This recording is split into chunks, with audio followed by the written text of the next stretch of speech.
All right, welcome back to the Ottawa studios of Inside My Canoe Head. I am your host, Dr. D. Today, we are talking about the link between preparedness and critical infrastructure, not just for you, but for the business and the greater society. It's amazing. Sit back, grab yourself your favorite beverage.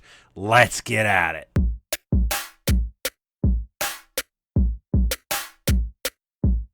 Thanks again for joining us. We love having you here. To the new listeners, thank you very much. And for those of you returning into our episode over 290, approaching episode number 300, we're looking forward to that epic show. Got some great things planned. It's going to be a lot of fun. If you got any questions about the podcast, drop over to our website at www.insidemycanoehead.ca. Everything you need to know is there. Direct contact me. An option for you to support the podcast or otherwise download different episodes. We are across all major platforms of podcasts. We are here to provide you evidence-based, non-apocalyptic preparedness education for rational people. I'm sorry for those of you who believe the society is about to collapse. This is likely not the place for you, but I think we have some really great ideas to convince you that, yeah, the 2020s are going to be a pretty spicy decade with lots of new and interesting things happen that are going to throw you a bunch of curveballs. But no, society is not collapsing, but it will get very disruptive, and you need to be prepared to navigate that, to chase your dreams and rock an incredible life. So listen, critical infrastructure, if you roll us back to the 1750s, and we talked about this a couple episodes ago, as our society started industrial revolution, as our society started becoming more urbanized, we stopped doing a lot of things because we had different, novel, and better ways to do things. For example, we started urbanizing. We stopped growing our own food, right? It's because we entered into a social contract with a provider of fresh vegetables, fresh meat, generally morphing into what you and I know today as supermarket chains, right? They exist. They're profitable. In exchange for money, they provide us safe, healthy, but that's a different question altogether. They provide us safe access to a safe food supply, right? We go out, we do a job, we earn money, we then take that money and we buy food with it, right? The vast majority of people living in condos or in high-density housing don't grow their own food. That doesn't mean society is gotten in the toilet or it's gotten worse. It's just that we've transferred responsibility. The same thing. We used to all have wells on our properties. Now we go to a municipal water system. We pay the city for the provision of water and sewer services. We don't have to get rid of our own poop. Society does that for us, and we pay a certain amount of money in return for access to that services. You can go right across. We used to generate our own power by heating up water and doing everything on the wood stove, and now we just plug things into either natural gas or electricity or propane or fuel oils, whatever it may be, and it heats our house, it does all the things we need it to do. Our society is becoming more and more technologically advanced across the communication spheres, across all 10 sectors of critical infrastructure. Now, there are 16 in the United States of America, and in some places these are called lifelines. It's part of a nomenclature internal juggling act the emergency management world is doing, and fine, let them have at her. A bunch of wasted energy, if you ask me, but fair enough. So if you're familiar with using the term lifelines, critical infrastructure is the same. In the U.S., again, there's 16. In Canada, there's 10. It doesn't really matter how many sectors you divide it into, as long as you are considering all of the parts of, or all the sectors of critical infrastructure. Now, if you think about it, if you're a visual learner, and I'm a visual learner, so I like to try to visualize things, and you can't see my hands dancing in the air here as I'm trying to draw the picture, doing a mental mind map here for you.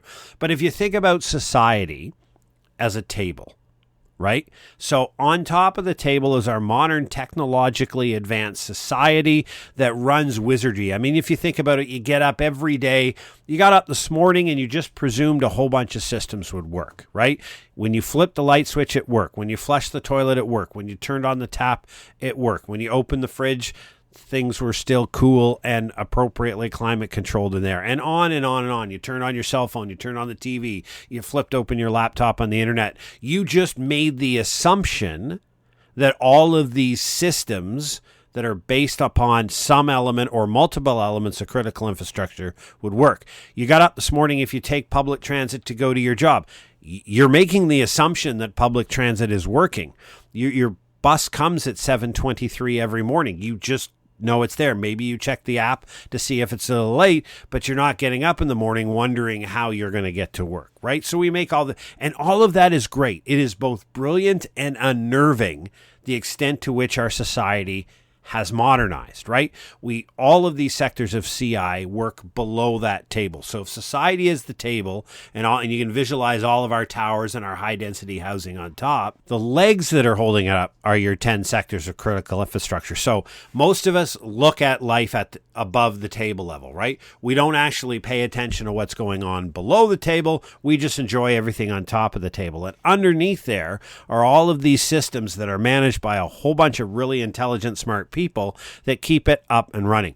That is a great thing. I'm not knocking modern society. I think it's brilliant that I can record a podcast here in a studio in Ottawa, Ontario, and it's listened in 59 countries. I mean, we just got downloads in Somalia, for all places. Somalia and Singapore. I mean, we are heard around the world, which is incredible because it happens from my studio here in the city of Ottawa, the capital of Canada. So that alone is a brilliant and incredible opportunity. And sometimes you hear a lot of the survivalists and the preppers that have podcasts talking about, we need to be able to provide all of those sectors of critical infrastructure for ourselves in the time of significant disruption. Now, we've written a piece on a blog, and we've got well over 100 blogs over at preparednesslabs.ca. The link is on the podcast website there. If you go over there, we've got well over 100 blogs on different things about emergency management as a function, as a discipline, as a field, some things about taxation, healthcare, some other ideas. But generally, all of the blogs are about the provision. And one of the arguments that's there is that we define what a survivalist and a prepper is. So if you're interested in that, all that information's over on the blog. But the point is that we all depend on this, and rightfully so. It's a brilliant, awesome, incredible life that we live with access to all this technology, but all of it happens without you knowing in the sectors. Now, those sectors of critical infrastructure are kept running because there is both the profit and the service motive. And the service motive means that we have entrusted the provision of electricity. In some cases, that's done by a public company so that it's actually owned, a crown corporation, or it's an actual department of the government that provides electrical and gas services to the population. In other parts, it's going to be private enterprise that has the responsibility. They've built the lines, and they have a profit and a service motive to both continue the operation, right? So a company has a responsibility to its customers to be able to provide services throughout disruptions, but it also has a responsibility to its owners and shareholders to be able to continue to provide services, because without continuing to provide services, there's no revenue model. And without a revenue model, you can't do anything. It's the same thing as your water department in your city. Here in the city of Ottawa, we pay a water bill. So I get a water bill a couple of times a year, a couple $100. It's just I pay for access to potable water and sewer systems. And there's nothing wrong with it. I get great potable water, and every time I flush the toilet or empty the dishwasher, things just go away, and they're taken care of as part of the system. I think that's great. The question is, does the city of Ottawa's water treatment system have a preparedness plan for being able to continue providing potable water to the citizens through a disruption, right? Does the city of Ottawa have the ability to continue providing water when the power grid goes down or when a transportation system goes down? And the reason I bring it up, and you may not really realize how interconnected they are, but here's an example. We had a one-day strike by our two major rail lines in Canada, and one of the things that was consistently in the messaging from lower levels of government is all of the chlorine that we use to make that water safe to drink, and all the chemicals that we use to make the water safe to drink, come in on rail cars. Okay? And there are no trucks free availability capacity across the trucking industry in Canada to provide these chemicals for. So if the rail strike had gone on for a period of time, the water system was going to collapse and there wasn't going to be an alternate way to do it. So we're in a position, and luckily we never went through it, but imagine if you're in a city of 1 million people like I live and the potable water system goes down so there's no chlorine. I'm arguing the responsibility sits at the public utility to be able to have a plan when one of their suppliers can no longer deliver a commodity or the transportation system goes down. So you start to see all 10 sectors of critical infrastructure are interrelated, right? So the provision of potable water may be influenced by both a lack of access to the transportation network, i.e. they can't get the chemicals to make the water safe, or a lack of power to maintain pressure in the lines, which will prevent the water from being available for your use. And this is how we like to frame it. Instead of coming up with 157 different calamities that could happen where you live, and some preparedness education folks out there talk about having a plan for an earthquake plan, a flood plan, a power outage plan, etc. And we've long since used the frame of you need a trifecta of preparedness plans. One is the most likely, least dangerous, which we've looked at the research, and that is a power outage because it's the most likely, but it really is the one the least dangerous for the macro level, top level population models. And then you look at the most dangerous but least likely, which is an evacuation, a short notice evacuation of your house. If you have those plans, you likely have everything else covered in the interim. When you want to look at detailed preparedness planning, when you want to take that leap as an individual or as a family or as a corporation or as a community organization, and you want to create a bespoke plan for you, one that reflects you and your family's individual needs, we've always recommended that the link between preparedness and critical infrastructure. So if you look at our analogy earlier on of society being all of those buildings sitting up on top of a table and the legs underneath being all the sectors of critical infrastructure that hold it up, you start to visualize the loss of a leg. And the famous question that we ask is, what does your world look like when you lose access to the transportation system? Now, there are 4 elements of the transportation system. We've created an education system based upon 4 elements for each of the 10 sectors of critical infrastructure. But if you think about it in generalities, for the purposes of today's discussion, think about it in generalities.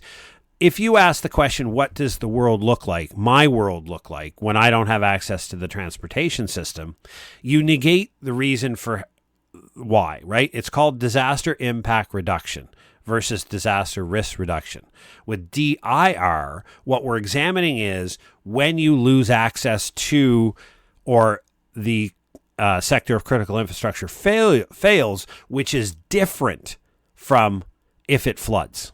Because the flood may come, but not impact the power. So now we have a flood plan, we have an earthquake plan, we have a fire plan, and before you know it, you have quite a number of plans. And I've argued about this before, that you will soon get into the 2 big enemies of apathy and avoidance if you ask individuals or corporations to have a series of plans, right? I was on a podcast, the student podcast. It's a new one that's coming out shortly.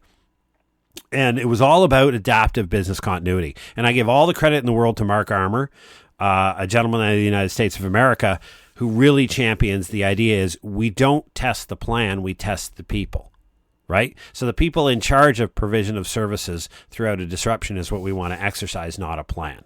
The idea being is you don't ground it in a preparedness plan. You ground it in a strategy for what do I do when I lose access to. So what your world looks like versus somebody next door is going to be likely is going to be significantly different for loss of access to the transportation system.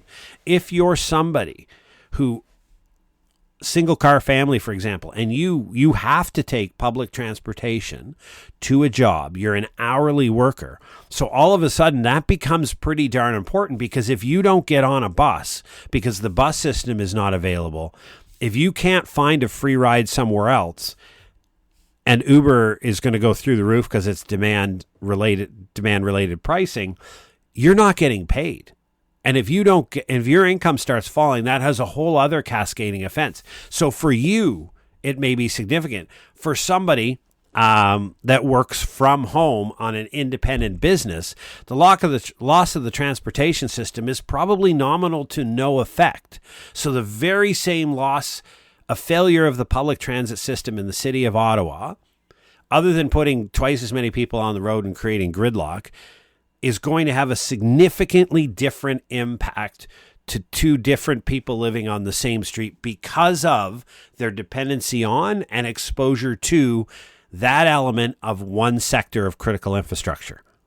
That's why a bespoke preparedness plan based upon disaster impact reduction, looking at your exposure to and dependency on elements and sectors of critical infrastructure, is by far a better strategy. Now, it is a complex endeavor. It is a detailed endeavor, not complex. It's not difficult to do. It's detailed. There is going to be at least 160 questions that you're going to have to reflect upon. But what it does in a detailed planning sense is that you will look at your personal and your professional life and your dependency in short and medium term against all 10 sectors of critical infrastructure, which have four supporting elements, right? So, for example, you would look at the critical infrastructure of transportation, the sub-element of public transportation, public sector transportation, the bus system.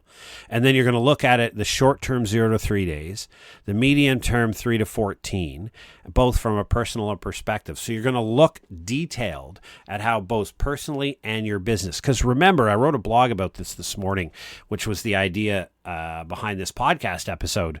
When I talked about if you're running a business or if you're in a responsible position within a business, loss of access to water, for example, like for you and me, it's 4 liters per person per day, store some in your basement, it's all gone. It's free of charge, potable water, just take it out of the tap and put it in a container, right? No dummy. How does that, if you're in a manufacturing business, how does that affect your second tier supplier in the provision of a critical element that is part of your manufacturing process, right?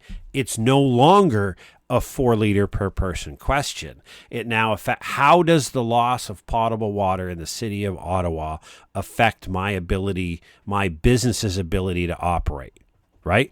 And when you look at business continuity, you're looking at the ability of the business to provide its lines of business, its services to the affected population throughout the event, right? So there's minimal disruption in your ability, or if you're disrupted, your ability to recover is very, very short in timeline, right? Now you're talking about your first tier and your second tier, and potentially in some situations, your tertiary tier suppliers that provide you things that enable you to provide a final product to society, right? So it's far more detailed than just asking 4 liters per person per day in the basement and you're good to go. That is a detailed assessment. Again, it's over 160 questions that the individual is going to reflect upon. That's coming out in our book later this fall, the detailed, and once the book is published, it will be added to our Adopt a Prepared Life course that's available on preparednesslabs.ca. But the point about it is when you start thinking about preparedness through the lens of critical infrastructure, you start to realize wherever I am in the world and whatever I'm doing, those 10 sectors of critical infrastructure are required. It's what I rely upon. So if you're a digital nomad in Chiang Mai, Thailand, or you're a snowbird that goes down to Florida for 2 months of the year, you're going to have considerations there that are going to be different from your home here in Canada, for example. But the 10 sectors don't change. This is why we're arguing to use those as the grounding frame of your preparedness plan. So wherever you are in the world, and again, this podcast is downloaded in, I think it's 58 or 59 countries now, over 1,000 individual cities and locations, 290 plus episodes. All of your preparedness stuff is out there. Wherever you are in the world, to some degree, you rely on and exposed to the 10 sectors of critical infrastructure. So if you use that as the frame for developing your personal preparedness plan, your family preparedness plan, your community and neighborhood preparedness plan, and do the same frame for your small home business, or if you're a responsible individual working in a corporation or a public sector agency who exists to deliver some service to the public, you start to look at the elements of critical infrastructure and the sectors of critical infrastructure as your key frame for developing a preparedness plan. It's the grounding of our education system that we're building here at Preparedness Labs Incorporated that we continue to offer. And the idea behind it is this, that you don't provide your power anymore, and we think that's a great thing. You don't provide your own potable water. We think that's a great thing. We don't argue with the modern technologically enabled society. We think it's brilliant, wonderful, and just like you, I got up this morning and didn't think twice that the toilet would flush and refill with water. The hot water would work for my shower, and then I could make my coffee in my Keurig, right? All of that I just assumed would work, and guess what? It did. Fabulous.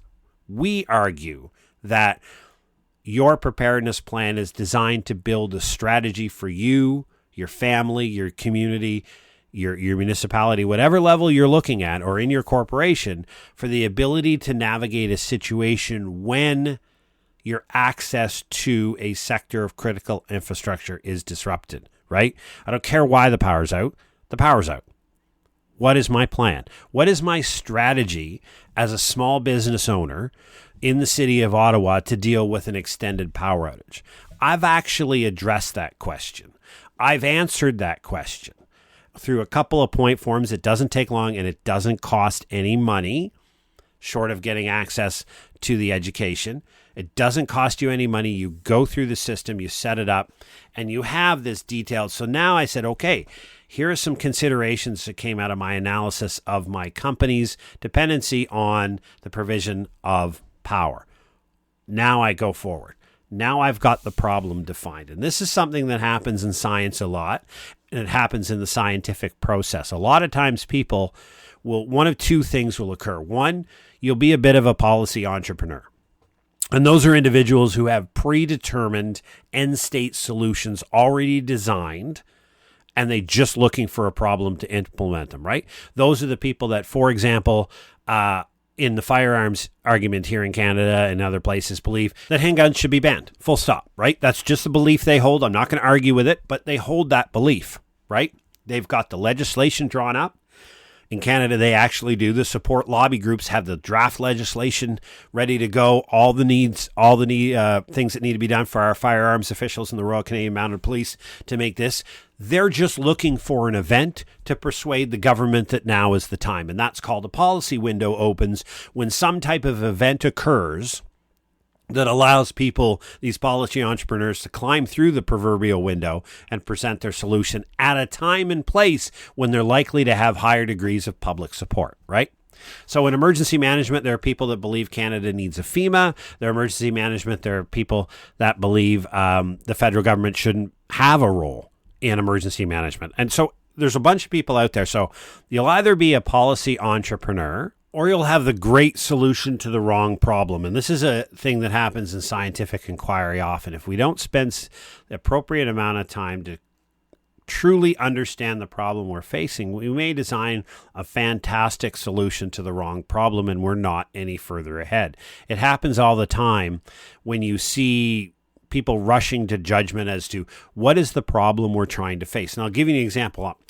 Upcoming next week, actually, is the Canadian Emergency Preparedness and Climate Adaptation Conference. And I am a guest speaker on a panelist that's looking at, does Canada need a national disaster response force? Okay. I'm on there with a former director of FEMA. I'm on there with a president and founder of a community organization assistance group that wants to see the THW German model brought into Canada. I'm arguing, and I will be arguing this at the conferences, we need to be careful what we're trying to solve. You know, what is the problem that we are trying to address? Let's first agree on that before we figure out how to solve it. So in other words, you come up with a predetermined solution or a great solution, and you implement it, but it doesn't actually solve the problem you're facing. So one of the things that we don't do in preparedness is really understand what is the problem you're facing. And this is what is addressed while we frame the question, what does your world look like when you lose access to power? The answer to that question allows you to frame it in a way that you can find a solution, right? Our collective loss of power is going to impact everybody, but it's going to look different. And this is why we call for bespoke. And when you ask that question, what does my world look like? You start to realize, hey, I don't have power for my fridge. I live in a world where I have, or a family member has, climate controlled medicine, which means I need immediate and uninterrupted access to power for this fridge, right? If I don't have that problem, 10 hours of no power is an inconvenience, but it's probably not something that I'm going to lose my sleep over, or I need to have considerable interventions ready to go. I can navigate it, no big deal. Let's figure out what sector of CI failure really does affect it. For example, I run an online business, right? Separate from this podcast, Preparedness Labs Incorporated is a preparedness education business. I lose access to the internet. I can't talk to my customers. I can't run tutorials. I can't run webinars. I can't do all of the things that the business needs me to do, right? So I need to be able to provide the internet, access to the internet when my service provider doesn't, right? So I need to have multiple ways to access the internet. And then I also need to be able to access the internet when the power is down. Right? So when the modem goes down in my house because there's no power, I need to have the immediate ability to provide power to the modem and power to my computer so that I could carry on. For example, if the power was out in the city of Ottawa right now, I could both record a podcast episode, I could then upload a podcast episode and have it distributed around the world, whether or not Ottawa Hydro was working, right? But that's not going to look like your world. That looks like my world. So when you frame everything through the CI, you're going to ask the right question, which means the solution you determine answers a question that's appropriate, and you don't become a policy entrepreneur, which just says, well, my solution is a generator. Really? What size generator? Do you want solar? Do you want gas? Do you want propane? I mean, we start going down that trail of everybody needs a generator. Everybody needs an emergency kit. And before you do it, all you're doing is generating a ton of academic activity that is not correlated to better post-event outcomes, which is part of the problem we have in our preparedness education, which is why we continue to revert to the idea that if you look at your business's continued operation and your family's continuous operation in this modern technologically enabled society, we continue to argue that the appropriate way to do that, or the best possible way to do that, is through the lens of exposure to and dependency on the 10 sectors of critical infrastructure. The 4 elements, ask it short and long term for both personal and professional. You have over 160 questions that you're going to ask, but that what you get is, here are the problems. Because that's what it identifies. The brilliance of looking at it that way is you'll identify the problem. I won't give it to you. I'm not saying here's your problem with no power. Here's your problem with no grocery store. Here's your problem with no public transit. I mean, it's ridiculous. Some people try to do it. It's ridiculous to say, I know what your major problem is, and here's my solution for it. Just $19.99 or a $50 a month subscription model, whatever it may be. That doesn't make any sense. When you do a detailed analysis on your life, your professional life, short and medium term, against the 10 sectors of critical infrastructure, you'll come up with a series of problems, right? Now you answer them. What does my world look like? What do I need to do? What do I need to be able to do in my world because of these problems that have arisen from my analysis of my exposure to and dependency on? I'm not going to belabor the point more, but that's the grounding of the book that's coming out later this fall, early 2025. And in addition to our Adopt a Prepared Life course that's available over at www.preparednesslabs.ca. We've got a lot of free information, plus this podcast on preparedness over there. We've got a free 3-page family download. You don't even need to give me your email. We're not there. Some people don't want us to get another email spam list. So no, just go in there and get the free downloads. It's at our website. The first 2 issues of the Journal of Preparedness in Canada are there as well. If you're into long form reading, great. We got over 100 blogs. Great. None of us will know you're there. That's the whole point, right? Free information isn't any good if I need to grab something from you. But as well, there's a newsletter. Every Thursday, I put out a newsletter on the state of preparedness, something new, something innovating, talking about what we're doing here at Preparedness Labs Incorporated, and the podcast, and talking about daily and important issues. That goes out every Thursday. You can sign up for there. That's free of charge as well. We have a couple of books and a course, a video course, that do have a price point to them. But in the end, we've always said preparedness is free. The information is on the 290 plus episodes of this podcast. Very important. We won't belabor today's topic anymore. Thank you very much for joining us. Drop over to insidemycanoehead.ca. Tell us what you think. We get better when we provide you the information that you want. Send us a feedback. We always answer all of our feedbacks except for those spam ones from Salesforce that try to get me to sign up to some new SEO, whatever it may be. Trust me, we probably all get them if you're a small business owner. I looked at your website. It's not performing well. Here are the 4 things in language that I don't understand to make them sound important. It's really pathetic that people think that works, but whatever, you do you, I'll do me. We answer everything, and I answer it, actually. I don't let the team here at Inside My Canoe Head or at the parent company answer direct emails. That jeff@preparednesslabs.ca, that is my personal email. So drop me a line. Tell me what you think, good, bad, or indifferent. You won't hurt my feelings. I spent 28 years in the Army. I've been yelled at by really important people. So tell us what you think. Tell us what you want to hear. We'll do it. We'll amend. We'll change. We'll bring to you the best possible information, because we're here so that you can learn to rock an incredible life and chase your dreams while wrapped in a blanket of insulation throughout these crazy, disruptive 2020s. And it's only going to get more agitated, and there are a lot more spicy things down the rail. So take care, stay safe, and thanks again for joining us this week.